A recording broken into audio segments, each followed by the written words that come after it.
Hello student, this is Pradeep Singh. Today we are going to discuss one new topic, mitosis cell division. This topic will be the most important for NEET and other competitive exams. So let's start.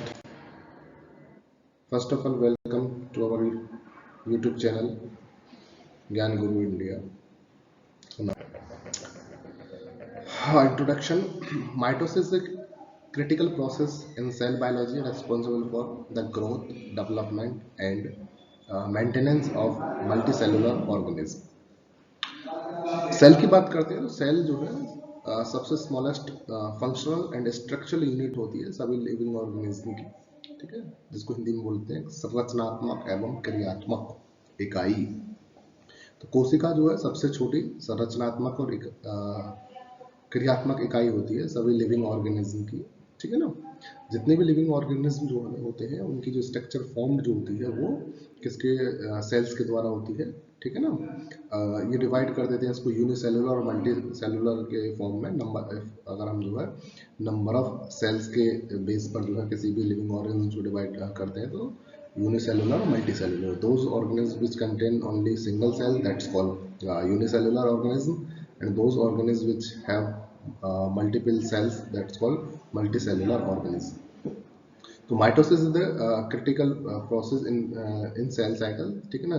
Cell cycle की process होती है जो कि किसके लिए, growth और development के लिए रेस्पॉन्सिबल होती है और इसके साथ साथ मेंटेनेंस ऑफ मल्टीसेलुलर ऑर्गेनिज्म, ठीक है। जो मल्टीसेलुलर ऑर्गेनिज्म हो उनकी मेंटेनेंस के लिए माइटोसिस सेल डिवीजन जो है वो रिस्पॉन्सिबल होता है। क्यों? क्योंकि माइटोसिस सेल जो होती हैं वो डिवीजन किस में पाया जाता है, माइटोसिस सेल डिवीजन जो है वो सोमेटिक सेल्स में पाया जाता है और सोमेटिक सेल्स जो होती हैं वो किसी भी ऑर्गेनिज्म की स्ट्रक्चर फॉर्म करने का काम करती हैं। तो उसमें क्या होता है कि जो पुरानी सेल्स जो हैं या जो डैमेज सेल्स हैं उनको जो है न्यू सेल्स के द्वारा रिप्लेस कर दिया जाता है और ये न्यू सेल्स जो है वो सेल डिवीजन के द्वारा जो है सिंथेसाइज होती रहती है, ठीक है ना। It ensure the accurate distribution of genetic material from one cell to total cells, ठीक है। माइटोसिस सेल डिवीजन में क्या होता है कि जो जेनेटिक मेटेरियल है वो एक सेल से दो सेल्स में डिवाइड हो जाता है, ठीक है ना। जो एक सेल्स होती है उसको बोलते हैं हम मदर सेल्स और उसके बाद जो ऑफ स्प्रिंग जो बनती हैं या उसके द्वारा जो दो सेल्स बनती हैं उन सेल्स को बोला जाता है डॉटर सेल्स, ठीक है। In this presentation we will explore the stages of mitosis and its significance. इन इस चैप्टर में या इस प्रेजेंटेशन में हम लोग जो है वो क्या माइटोसिस की जो स्टेजेस होती है, माइटोसिस सेल डिवीजन की जो स्टेजेस होती हैं उन स्टेजेस के बारे में स्टडी करेंगे और उसके सिग्निफिकेंस के बारे में बात करेंगे। बात करते हैं द सेल साइकिल की। The cell cycle is the sequence of events through which a eukaryotic cell pass from one cell divide to the next। जो सेल साइकिल जो होता है वो एक सीक्वेंस ऑफ इवेंट्स होता है, ठीक है ना। मतलब उसमें बहुत सारी स्टेजेस होती हैं जो कि सभी यूकैरियोटिक सेल्स जो हैं जिससे पास होती हैं, जिससे होकर के गुजरती हैं, जिसमें एक सेल जो है वो दो डॉटर सेल्स में डिवाइड हो जाती है, ठीक है ना। इन स्टेप्स को जो डिवाइड किया गया है वो 4 मेन फेज में डिवाइड कर दिया गया है, ठीक है ना। जिसको G1 फेज, फर्स्ट को G1 फेज बोलते हैं जिसको गैप 1 फेज बोलते हैं। सेकंड वन को S फेज बोलते हैं जिसको सिंथेसिस होता है, इसमें डीएनए जो है वो क्या करता है, रेप्लिकेट करता है, ठीक है। डीएनए जो है वो रेप्लिकेट करता है जिसको डीएनए सिंथेसिस बोलते हैं, ठीक है ना। इसमें डीएनए जो है वो अपनी मल्टीपल कॉपीज बनाता है, ठीक है ना, जिससे कि वो डिवीजन में जो है हेल्प कर सके। मतलब डिवीजन में जो है न्यूक्लिक एसिड का भी डिवीजन होता है in the form of chromosomes. तो उसके लिए क्या होता है, सारे के सारा जो डीएनए है वो अपने आप को क्या करता है, रेप्लिकेट करता है। G1 फेज और G2 फेज में जो है क्या होते हैं कि जितने भी सेल के अदर जो प्रोटीन्स है, रिक्वायर्ड प्रोटीन्स हैं या अदर सेल ऑर्गेनल्स जो होते हैं वो सारे के सारे जो है अपने आप को डिप्लॉयड करते हैं। और एम फेज होता है जिसको डिवीजन फेज, माइटोसिस फेज बोलते हैं, जिसमें सेल जो है एक पार्ट से दो पार्ट में डिवाइड होती है।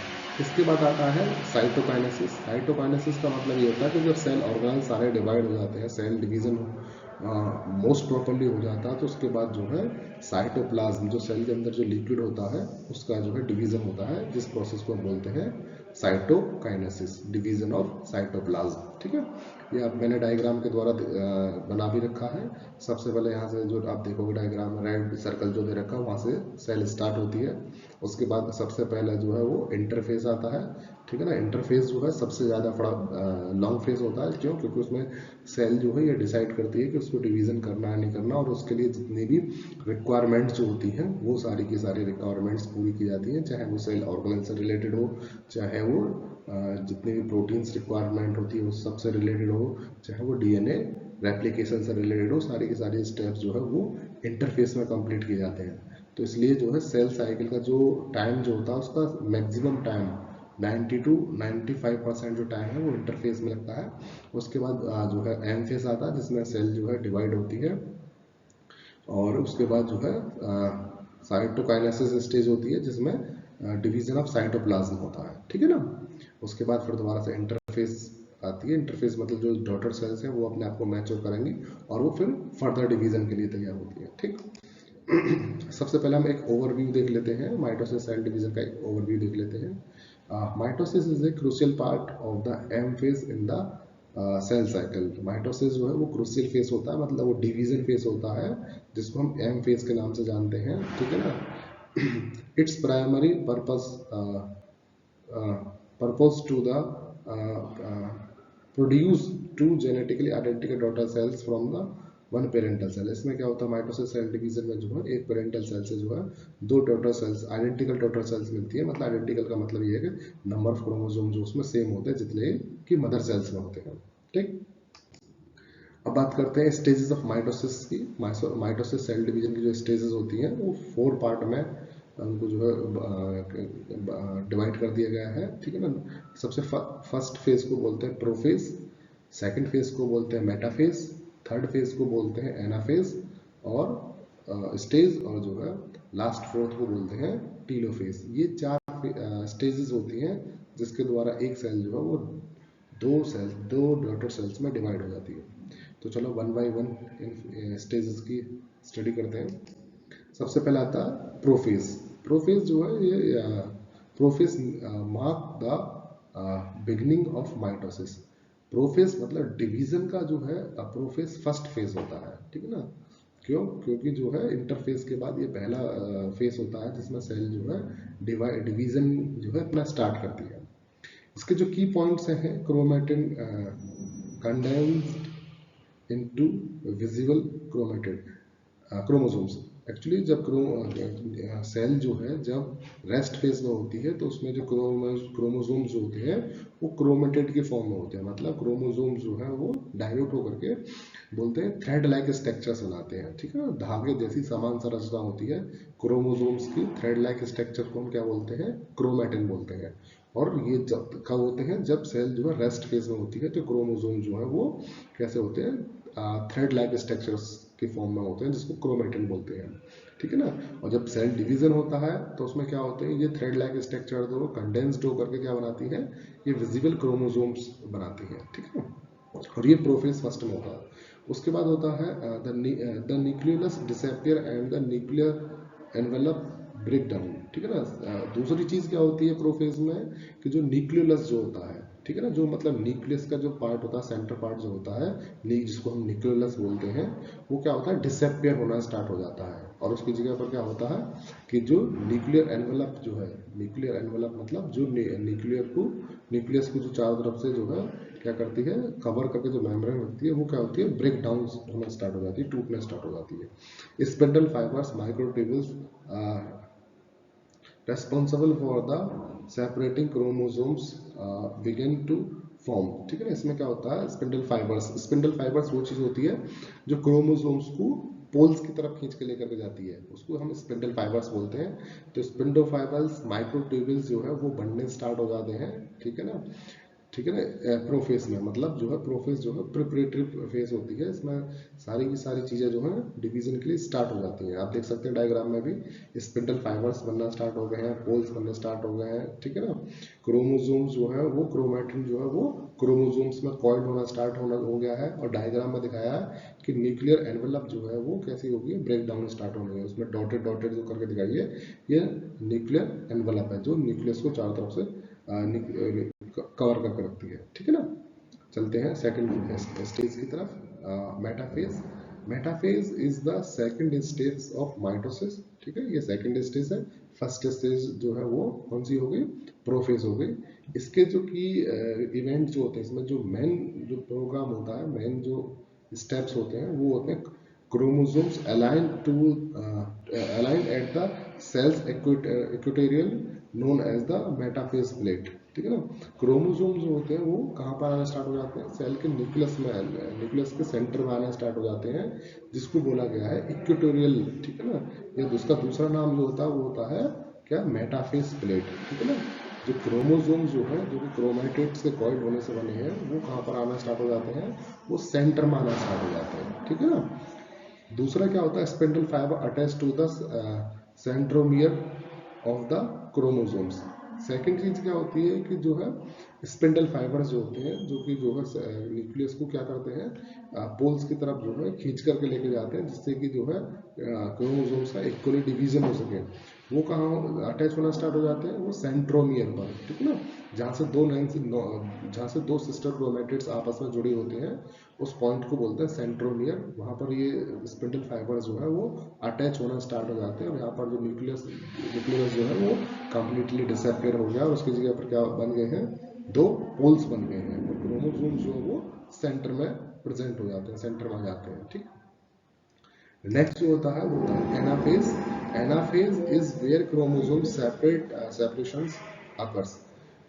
एनाफेज वो फेज होता है जहां पर जो है क्रोमोसोम जो है वो पोल्स की तरफ सेपरेट होना स्टार्ट हो जाते हैं। ठीक है ना, मतलब जो है स्पिंडल फाइबर्स जो है उन क्रोमोसोम्स को जो है पोल्स की तरफ पुल करना स्टार्ट कर देते हैं। ये मेन जो है मेन जो क्रोमोसोम्स का जो स्प्लाइटिंग जो हो रही है, मतलब क्रोमोसोम्स का जो सेपरेशन जो हो रहा है उसके लिए मेन है।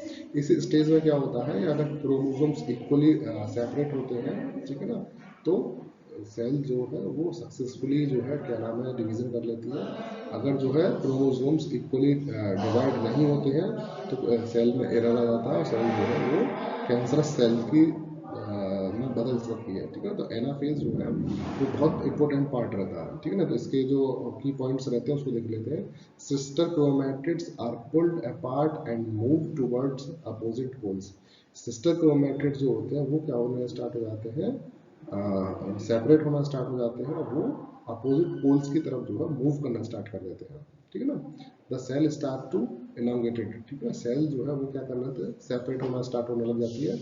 ठीक है ना, आप डायग्राम में भी देख सकते हैं कि जो क्रोमोसोम जो है वो पोल्स की तरफ खींच रहे हैं, किसकी, with the help of spindle fibres, और सेल जो है वो बीच में से हल्का सा फोल्ड होना स्टार्ट हो गया है। सेल में जो है क्या हुआ, हल्का सा बीच में से फोल्ड होना स्टार्ट हो गया है, जिससे कि क्या है कि सेल जो है वो एक सेल जो है दो सेल्स के फॉर्म में जो है शेप जो शेप भी लेना स्टार्ट कर दिया उसने। ठीक है, तो ये सारे के सारे प्रोसेस होते हैं एनाफेज में। चलते हैं नेक्स्ट टीलोफेज की तरफ। टीलोफेज जो है वो माइटोसिस सेल डिवीजन का लास्ट फेज होता है। ठीक है, जिसको हम फाइनल स्टेज ऑफ माइटोसिस बोल देते हैं। इसमें जो मेन स्टेप होते हैं वो होते हैं chromatid reach opposite poles of the cells. इसमें क्या होता है टीलोफेज में, ये जो क्रोमोसोम जो है वो कंप्लीटली जो है अपोजिट पोल्स की तरफ चले जाते हैं। ठीक है ना, उसके बाद है nuclear envelope resemble around the separated chromatids. ठीक है ना, जो प्रोफेज में न्यूक्लियर एनवेलप जो डिसअपियर होना स्टार्ट हुई थी, ब्रेक होना स्टार्ट हुई थी, वो क्या होती है कि जो सेपरेट हुए क्रोमैटिड्स जो है उनकी तरफ जो है वो फिर दोबारा से दिखना स्टार्ट हो जाती है, एंड न्यूक्लियर एनवेलप जो है बनना स्टार्ट हो जाती है। जो नई क्रोमैटिड जो बने हैं सेपरेशन के बाद, जो क्रोमैटिड बने हैं जो दो इक्वल पार्ट में डिवाइड हुए हैं, उनके चारों तरफ जो है न्यूक्लियर एनवेलप जो है वो बनना स्टार्ट हो जाती है। अगला बोलते हैं chromosomes return to their less condensed chromatid form. Chromosome जो है वो क्या है, वो फिर दोबारा से जो है कंडेंस्ड फॉर्म लूज करना स्टार्ट कर देते हैं, और वो किस में कन्वर्ट हो जाते हैं, थ्रेड लाइक स्ट्रक्चर में कन्वर्ट होना स्टार्ट हो जाते हैं, जिसको हमने क्या बोला था, क्रोमैटिन फॉर्म बोला था। ठीक है ना, मतलब हम एक तरीके से बोल सकते हैं कि टीलोफेज जो प्रोफेज का जस्ट अपोजिट हो रहा है। क्यों, क्योंकि इसमें उसमें जो सेल डिवाइड होने के लिए तैयार हो रही थी, यहाँ पर क्या है जो सेल डिवाइड हो चुकी है वो क्या हो रही है, वो नॉर्मल होने की पोजिशन में जा रही है। मतलब जो दो डॉटर सेल्स जो है वो नॉर्मल होने की कंडीशन में जा रही है। तो जो क्रोमैटिन से क्रोमोसोम्स बना था, ठीक है ना, वो टीलोफेज में क्या हो रहा है, वो दोबारा से जो क्रोमोसोम्स है वो क्रोमेटिन के फॉर्म में कन्वर्ट होना स्टार्ट हो जाए। उसके बाद रखा cytokinesis or divisions of the cytoplasm begins. ठीक है, मतलब साइटोकाइनेसिस की प्रोसेस स्टार्ट हो जाती है, जिसमें क्या है सेल के डिवीजन के बाद जो है उसका जो साइटोप्लाज्म जो है वो भी डिवाइड होना स्टार्ट हो जाता है। आप डायग्राम में देख सकते हैं कि जो एक सेल जो है वो कम्प्लीटली दो सेल्स में बनना स्टार्ट हो चुकी है, मतलब बन चुकी है, और बीच में तो फोल्डिंग आना स्टार्ट हो गई है। ठीक है ना, फोल्डिंग आने का मतलब ये है कि साइटोप्लाज्म भी जो है वो इक्वली दो पार्ट में डिवाइड होना यहाँ पर स्टार्ट हो गया है। ठीक है, चलते हैं next, cytokinesis. Cytokinesis that means division of cytoplasm. Cytokinesis follow mitosis and is the process of dividing the cells cytoplasm। ये वो प्रोसेस है जिसमें माइटोसिस के बाद डिवीजन जो हुआ है, ठीक है ना, दो सेल्स जो बनी है उसमें इक्वली साइटोप्लाज्म का जो डिवीजन होता है उस प्रोसेस को बोलते हैं cytokinesis. In animal cell a contractile rings of actin filaments pickles the cell membranes creating two separate daughter cells। जो तुम्हारा एनिमल सेल्स जो होती है उसमें क्या होता है कि एक रिंग बनना स्टार्ट हो जाती है। ठीक है ना, एक रिंग बनना स्टार्ट हो जाती है, वो एक्टिन फिलामेंट्स की रिंग होती है। उसमें क्या होता है कि जो है सेल जो है वो दो पार्ट में इक्वली डिवाइड होना स्टार्ट हो जाती है, separate creating two separate daughter cells. ठीक है ना, with the help of actin filaments. और प्लांट सेल्स की बात करें तो in plant cell the cell plate, ठीक है ना, जिसको इक्वेटोरियल प्लेट्स भी बोल देते हैं, सेल प्लेट भी बोल देते हैं, और ठीक है ना, plate forms in the middle which eventually becomes the cell wall dividing the cells. Plant cells में क्या होता है, सेल प्लेट्स जिसको इक्वेटोरियल प्लेट्स भी बोल देते हैं वो बननी स्टार्ट हो जाती है, जो कि क्या करती है इन द मिडल बीच में। ठीक है, जो कि क्या करती है वो सेल आगे धीरे धीरे करके सेल वॉल्स बनाने का काम भी करती है। ठीक है, जिससे कि जो है एक सेल जो वो कम्प्लीटली दो पार्ट में डिवाइड हो जाती है। अब बात करते हैं इम्पोर्टेंस ऑफ माइटोसिस। माइटोसिस की क्या इम्पोर्टेंस है, तो mitosis is essential for various biological process. बहुत सारी बायोलॉजिकल प्रोसेस के लिए जो है माइटोसिस इंपॉर्टेंट होता है। Tissue growth and repair, new sales replace damaged और ओल्ड वन। ठीक है, जो नई सेल्स होती हैं उनका बनना जो है जरूरी है। क्यों, क्योंकि जो है जो पुरानी या डैमेज सेल जो है उनको रिप्लेस कर सके। एसेक्सुअल रिप्रोडक्शन इन, ठीक है, एसेक्सुअल रिप्रोडक्शन के लिए रेस्पॉन्सिबल है। ठीक है ना, इन unicellular organism mitosis is the method of reproduction. जितने भी यूनिसेलुलर ऑर्गेनिज्म जो होते हैं, ठीक है ना, उनके लिए क्या है कि जो माइटोसिस सेल डिवीजन जो है वो रेस्पॉन्सिबल होता है रिप्रोडक्शन के लिए। मतलब वो उस माइटोसिस सेल डिवीजन के थ्रू क्या होता है, रिप्रोडक्शन होता है। किसमें, यूनिसेलुलर ऑर्गेनिज्म में। इस प्रोसेस को क्या बोलते हैं, एसेक्सुअल रिप्रोडक्शन बोलते हैं। नेक्स्ट दे रखा मेंटेनेंस ऑफ क्रोमोसोम्स नंबर। ठीक है ना, ensure each daughter cells have the correct number of chromosomes. ठीक है ना, मेंटेनेंस ऑफ क्रोमोसोम्स नंबर। ठीक है, माइटोसिस सेल डिवीजन के द्वारा क्या होता है, इक्वल नंबर ऑफ क्रोमोसोम्स जो है वो डॉटर सेल्स में जाते हैं, तो उससे क्या होता है नंबर ऑफ क्रोमोसोम्स को जो है मेंटेन करने का काम करती है। ठीक, अभी बात करते हैं माइटोसिस इन डिजीज। मतलब माइटोसिस में क्या कौन कौन सी डिजीज हो सकती है, माइटोसिस के लिए कौन कौन सी डिजीज जो है माइटोसिस के रिगार्डिंग जो है उससे रिलेटेड है। Error in mitosis can lead the disease. अगर माइटोसिस में कोई भी एरर होता है डिवीजन में तो डिजीज हो सकती है। नंबर फर्स्ट जो है कैंसर हो सकता है। ठीक है ना, कैंसर क्या होता है, बेसिकली जो अनकंट्रोल सेल डिवीजन होता है। ठीक है ना, अनकंट्रोल सेल डिवीजन होता है, जिससे कि क्या होता है ट्यूमर फॉर्म्स बनने स्टार्ट हो जाता है। ठीक है ना, क्योंकि जो कैंसरस सेल जो है वो मतलब अनकंट्रोल्ड डिवाइड होती है, उनमें डिवीजन नंबर ऑफ डिवीजन जो बहुत सारे होते हैं नॉर्मल सेल्स की तुलना में। ठीक है ना, उसके बाद ये जेनेटिक डिसऑर्डर्स हो सकते हैं। ठीक है ना, मतलब क्रोमोसोम्स से रिलेटेड कोई भी प्रॉब्लम हो सकती है, जैसे कि तुम्हारा नंबर ऑफ क्रोमोसोम जो है वो अगर डॉटर सेल्स में जो इक्वली डिवाइड नहीं होते तो उसको जेनेटिक डिसऑर्डर बोलते हैं, जिसको क्रोमोसोमल एबनॉर्मलिटीज बोला जाता है। ठीक है ना, क्रोमोसोमल एबनॉर्मलिटीज दो टाइप की होती है, तो नंबर ऑफ क्रोमोसोम्स, दूसरा स्ट्रक्चर ऑफ क्रोमोसोम्स। तो अगर कोई क्रोमोसोम्स के नंबर में कोई भी एरर आता है तो उसको क्रोमोसोमल एबनॉर्मलिटीज बोलती है। दूसरा अगर अनकंट्रोल डिवीजन हो जाता है तो उसको ट्यूमर फॉर्म करते हैं, जिसको कैंसर बोला जाता है। ठीक, अब बात आती है रेगुलेशंस ऑफ माइटोसिस। ये सारी की सारी डिजीज ना हो, मतलब सेल जो कैंसरस सेल्स में ना हो, या फिर तुम्हारा जो है इसके लिए जो क्या है वो रेगुलेशन किया जाता है। मतलब कुछ रेगुलेटरी बॉडीज होती हैं जो माइटोसिस को जो है बीच बीच में चेक करते रहते हैं। इनको तीन पार्ट में डिवाइड कर दिया गया है, जिसको चेक पॉइंट्स बोलते हैं। G1 check points, G2 check points and M check points. ठीक है ना। अभी आपने इंटरफेस में पढ़ा था, ये 4 फेज थे, G1, S, G2, M। तो सबसे पहला होता है G1 फेज। ठीक है, G1 फेज में जो है सेल जो अपने आप को चेक करती है कि सारी की सारी प्रोसेस जो प्रिपेयर की गई है, ठीक है ना, जो प्रिपेयर की गई है वो सब में प्रोटीन्स जो है वो प्रॉपरली प्रिपेयर हुई है नहीं हुई है, वो सारी की सारी G1 फेज में चेक की जाती है। उसके बाद आता है एस फेज। एस फेज का मतलब ये होता था, एस फेज का मतलब ये होता था जिसमें डीएनए जो है वो अपने आप को रेप्लिकेट करता था। ठीक है ना। तो डीएनए का रेप्लिकेशन करने के बाद G2 फेज आता है। G2 चेक पॉइंट आता है। G2 चेक पॉइंट में ये चेक किया जाता है कि जो सेल जो डिवाइड हुई है, मतलब जो रेप्लिकेशन हुआ है डीएनए में, वो सही तरीके से हुआ है, उसकी जो न्यूक्लियोटाइड्स जो है वो सही तरीके से अटैच हुए हैं या नहीं हुए। अगर किसी एक न्यूक्लियोटाइड में कोई भी चेंजेस आ जाता है तो G2 चेक पॉइंट जो है उस प्रोसेस को वहीं पर रोक देगा और सेल डिवीजन के लिए पास नहीं करेगा। ठीक है ना। तो G1 जो चेक पॉइंट होता है वो ये सारी चीज़ें इंश्योर करता है कि प्रोटीन्स वगैरह ये सारी चीज़ें इक्वली डिवाइड हुई है नहीं हुई है। ठीक है ना। और G2 जो चेक पॉइंट है वो ये इंश्योर करता है कि जो सेल जो सॉरी वो जो डीएनए जो है वो कंप्लीटली और करेक्टली जो है रेप्लिकेट किया है नहीं किया। अगला आता है M check point. M check point जो है ये ड्यूरिंग माइटोसिस सेल डिवीजन में होता है।